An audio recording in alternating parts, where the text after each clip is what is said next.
Some people seem to disappear from the social world. They don't text back often, they skip gatherings, and sometimes they go completely silent for days, even weeks.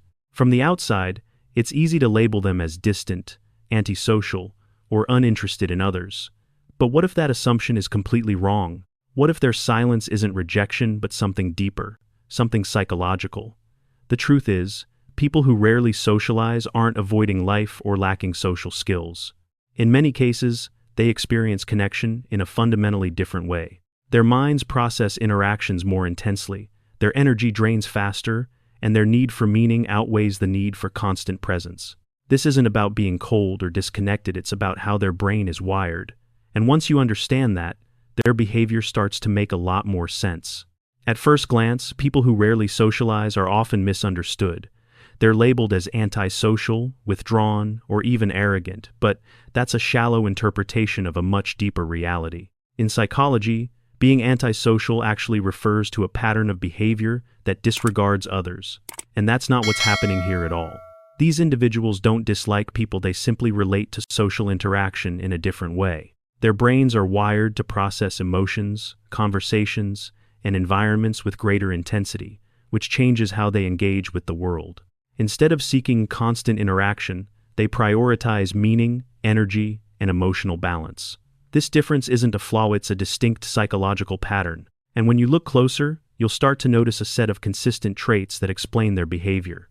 In fact, there are 8 key characteristics that reveal why some people naturally step back from the social world and what's really going on beneath the surface. For some people, social interaction isn't just casual, it's mentally demanding. While others may feel energized after spending time with people, they often feel the opposite. Their brain is constantly processing tone, body language, facial expressions, and even what isn't being said. This heightened awareness means every conversation requires effort, even simple ones. Over time, this creates mental fatigue, making them need more time alone to recover. It's not that they don't enjoy people, they just experience social energy differently, and their system gets overloaded much faster than most. It's not that they can't hold a conversation, it's that they don't find surface-level conversations fulfilling. Questions like, "How was your day?" or casual chatter about trends often feel repetitive and emotionally empty to them. They crave depth, authenticity, and meaningful exchange. When conversations lack substance, it becomes difficult for them to stay engaged. This preference can make them seem quiet or disinterested, but in reality, they're simply waiting for something real to connect to. They value quality in communication, not just constant talking. Being alone doesn't feel like loneliness, it feels like relief. Over time, their brain associates solitude with calmness, predictability, and control. Social interactions, especially overwhelming or disappointing ones, can train the nervous system to seek safety in being alone. This creates a psychological pattern where solitude becomes a place to recharge and feel stable. It's not about avoiding people, it's about protecting emotional balance. When the outside world feels chaotic or draining, being alone becomes the most natural and comforting choice. In conversations, their attention is split. Part of them is engaging, while another part is analyzing everything in real time. They may constantly think, "Did that sound right?" or "How are they interpreting me?" This internal feedback loop makes even short interactions mentally exhausting. Their awareness isn't insecurity, it's depth of processing. They pick up on subtle cues that others might miss, but that comes at a cost. It adds pressure to every interaction, making socializing feel heavier than it appears on the surface. It's not always the interaction itself that drains them, it's everything that comes with it. The expectation to reply quickly, stay in touch, maintain conversations, and explain absence can feel overwhelming. These unspoken social rules create pressure that turns simple connection into obligation. Instead of enjoying interaction, they feel like they're performing or meeting standards. Over time, stepping back or going quiet feels more honest than forcing themselves to keep up. Their withdrawal is not rejection, it's a way to preserve energy and authenticity. When something happens, they don't immediately reach out to others. Instead, they reflect, analyze, and process emotions on their own. This builds a strong sense of emotional independence. They've learned that they can handle their thoughts and feelings without external validation. While this makes them resilient, it also reduces the need for constant social interaction. Connection becomes optional rather than necessary. They don't rely on others to feel okay, which can make their behavior seem distant to those who process emotions socially. They don't want a large circle, they want the right one. Instead of spreading their energy across many connections, they invest deeply in a few meaningful relationships. Trust, emotional alignment, and authenticity matter more than frequency of contact. This selectiveness is intentional. It protects their time and ensures that the connections they do have feel genuine and fulfilling. To outsiders, it may look like they have few friends, but in reality, they've simply chosen depth over quantity. Silence doesn't make them uncomfortable, it feels natural. They don't feel the need to fill every moment with conversation or entertainment. Being present without constant noise is enough. While others may interpret silence as awkward or distant, they see it as peaceful and grounding. This comfort with quiet reflects an introspective mind that doesn't depend on external stimulation to feel at ease.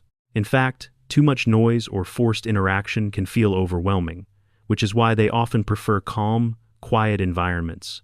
For some people, social interaction isn't just a casual activity, it creates real mental overload. Their mind doesn't simply go with the flow of a conversation, it actively tracks tone, facial expressions, pauses, and subtle shifts in energy all at once. This constant processing makes even light, friendly interactions feel mentally expensive. For example, after a simple dinner with friends, they might go home feeling completely drained, replaying moments in their head and wondering how they came across. While others move on quickly, their brain keeps working long after the interaction ends. As a result, they often need extended time alone to recover. It's not that they didn't enjoy the moment, it's that their mind experienced it at a much higher intensity, turning something simple into something exhausting. For these individuals, the issue isn't a lack of social skill sets, a lack of interest in shallow conversation. Small talk often feels repetitive, predictable, and emotionally empty. Questions like, "What's up?" or casual comments about daily life don't create any real sense of connection for them. In contrast, they're drawn to deeper conversations, ones that explore ideas, emotions, or meaningful experiences. That's where they feel engaged and present. When stuck in surface-level interactions, they may feel a quiet sense of emptiness, as if the conversation lacks substance or authenticity. Psychologically, this reflects a preference for depth and emotional significance over routine exchange. Their brain is wired to respond more strongly to meaningful input, which is why shallow interactions can feel draining instead of energizing. It's not disinterest in people, it's a desire for something real. For some people, being alone doesn't feel like loneliness, it feels like safety. Over time, their brain learns to associate solitude with calm, control, and emotional stability. This is a form of psychological conditioning. If past social experiences felt overwhelming, disappointing, or mentally exhausting, the nervous system adapts by seeking environments that feel more predictable. And nothing is more predictable than being alone. In solitude, there's no pressure to perform, no need to analyze others, and no risk of misunderstanding. The brain begins to favor this state because it reduces stress and preserves energy. This doesn't mean they don't value connection, it simply means their mind prioritizes stability over stimulation. As a result, choosing solitude becomes less about avoiding people and more about protecting their internal balance. In social situations, some people operate with a heightened level of awareness that others don't notice. While they're talking, they're also observing themselves, monitoring their tone, word choice, body language, and how everything might be perceived.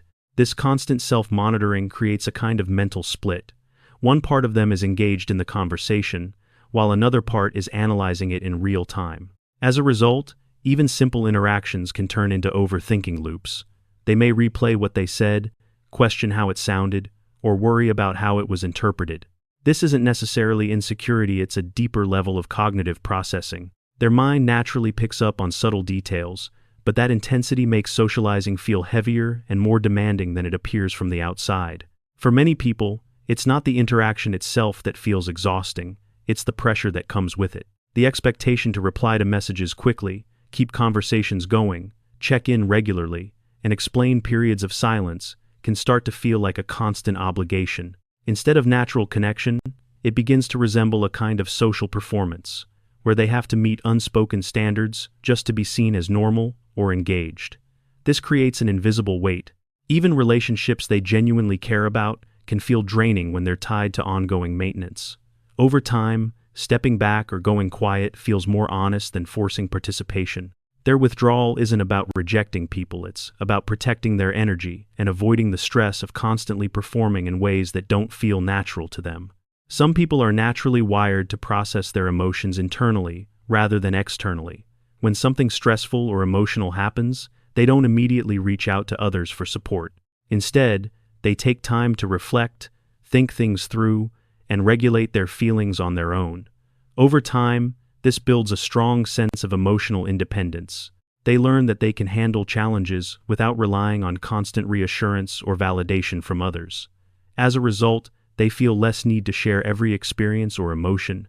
This doesn't mean they don't trust people, it simply means they don't depend on others to feel stable. Their inner world becomes their primary space for processing, which can make them seem distant, but in reality, they are just deeply self-reliant. For these individuals, relationships are not about numbers, they're about meaning. They don't feel the need to maintain a large social circle or constantly meet new people. Instead, they focus on a small number of connections that feel genuine, aligned, and emotionally safe.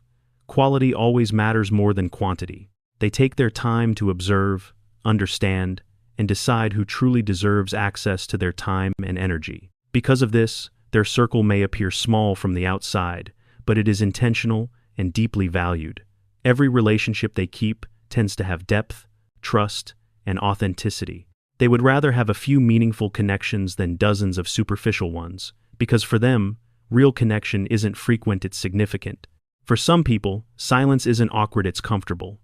They don't feel the need to constantly fill space with words or keep conversations going just for the sake of it.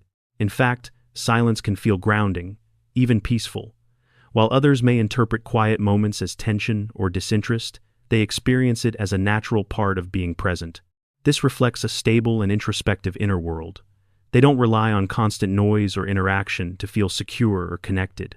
Instead, they're at ease with stillness, both within themselves and in their environment. Because of this, overly talkative or high-energy social settings can feel overwhelming or unnecessary. For them, connection doesn't always require words sometimes. Comfort in silence says more than conversation ever could. In the end, this isn't a weakness, it's simply a different way the brain is wired to experience the world. People who rarely socialize aren't broken, cold, or disconnected. They are thoughtful, selective, and deeply aware of their own energy and emotions. What may look like distance on the outside is often a form of self-protection and intentional living on the inside. So if you see yourself in this, understand this clearly. You're not strange, you're just different. And that difference comes with its own strengths. The world may not always understand it, but that doesn't make it wrong. If this perspective resonated with you, make sure to subscribe and follow for more insights like this, and check out the next video, because it might describe you even more than you expect.